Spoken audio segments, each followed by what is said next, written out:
Hello everyone, welcome back to the Let's Talk channel.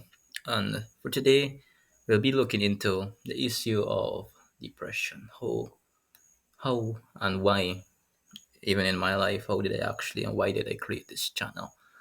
This channel was created as a means of self-expression and self compulsion. And how can you actually deal with life? And you have conversations on this channel about the deep things of life. And one of the things that I've experienced today, today was cold and I had some extremely bad news. And due to that same bad news, I was like, wait, I didn't expect this, It was just so goddamn out of the blue. And it's something that does not only happen in my life, but it happens in everyone's life at a certain point. And I will have to stop making content for a period of time to actually reciprocate those emotions, actually reciprocate what's going on right now in my brain. Um, I actually have to get some time to heal because this saying, the best the best thing to heal wounds is time because over time, wounds actually heal themselves. And today I heard some news that I never expected that, I would ever heard. And when we hear things, when we hear about unexpected things, those are the times, those are the seasons, and those are the situations where it actually hits us the most. Those unexpected blows, and life could just beat the hell out of us sometimes. And as the Let's Talk channel, we try to spread positivity, we try to spread encouragement, and we try to look into the deep stuff of life, and we try to like explore these questions like what is the meaning of life, why are we here, what's the point, and stuff like that. And I'm a very spiritual person. I'm very authenticated person, and I try to live a life of Christian moralities and stuff like these. But sometimes when you look into different books, like for example, Proverbs, it says can't remember. I can't put my hand on the verses exactly, but what it says in Proverbs, it says this is biblical reference. So please don't unsubscribe because of my biblical analogy. You can believe in whatever you want to believe in. But in Proverbs it says, "Commit all your ways unto God, and you will have success."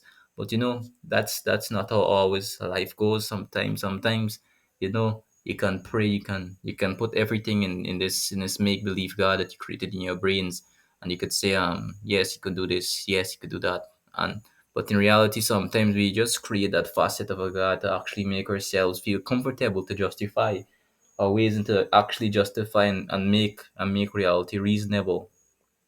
And that's why we have different books, the Quran, the Bible, and all these other books. um so but also at the same time it actually contradicts itself when it says in Ecclesiastes, life is vanity, life is a grasping of the wind, life is useless inevitably.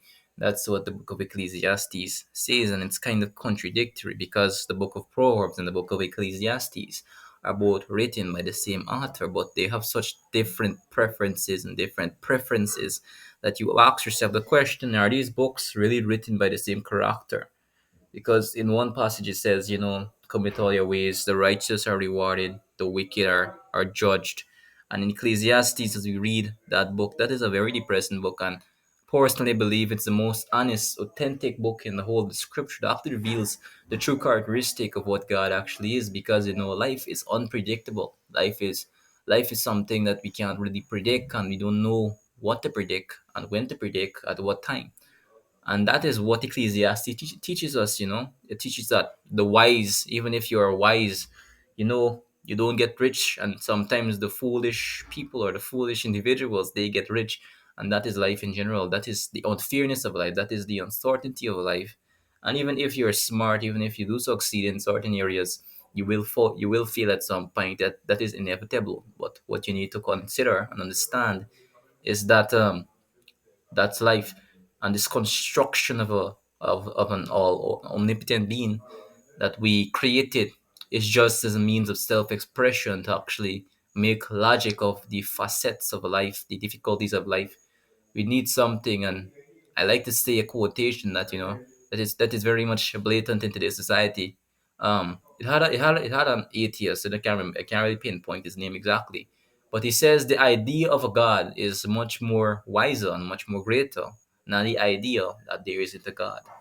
What it's trying to imply is that just the idea of a God existing is something that is substantiated and substantial enough for humans being to have a reason to live, And the atheistic approach is a very hopeless approach because you don't have anything to actually justify why you're struggling. You don't really have a reason to actually justify why you're going through what you're going through.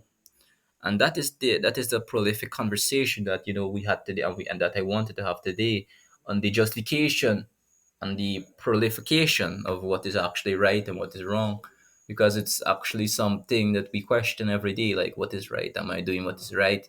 Is being with this person actually the right thing to do? Is what I'm doing the right thing? How do you actually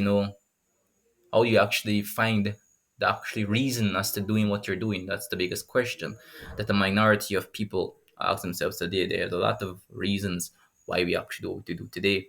Number one, you do it to satisfy society because and this is something that I like to highlight. The society of today, the culture, is a religion in itself. Society is a religion. It tells you that you should look like this, you should be like this, you should act like this, you should behave like this. Society in itself is a religion. And you have to follow that religion, even if you don't want it or not. You get born, you're 12, you're 3 to 5 years old, you have to go to school, primary, secondary, and maybe if you're lucky, you go to tertiary, you go to college, and after that, you go to university. That is the biggest question, that we have today's society. And it's a question that, even I am baffling with. And you can type in the comments what you believe and what is your thoughts and those varying opinions. But what I like to say, as I close off our conversation today, you can type your thoughts, your ideas, and your ideologies in the comments below. But isn't the prolific idea that a God exists more reasonable than the prolific idea that a God does not exist? It is more reasonable to believe that there is a being out there. It's more logical to believe that there is a God, that there is hope, because the question that we have today is, what's the point? Is people like to try to enjoy life in the present. People like to enjoy life, but what's after life? The idea, even if it's not real, the idea of having something at the end of that life to live a better life, the idea of living probably a better, more hopeful life makes society and in a bearable one. It makes living in society bearable. It makes living in this reality, in this prescriptual ideology, this this reality we live in, it makes it more reasonable, it makes it more hopeful, even if there isn't one, even if there is no God out there. The idea of it actually being one is more reasonable than the idea that there is not. And that is everything that I have today for today's conversation, guys. See you on a later video. That's all for our conversation.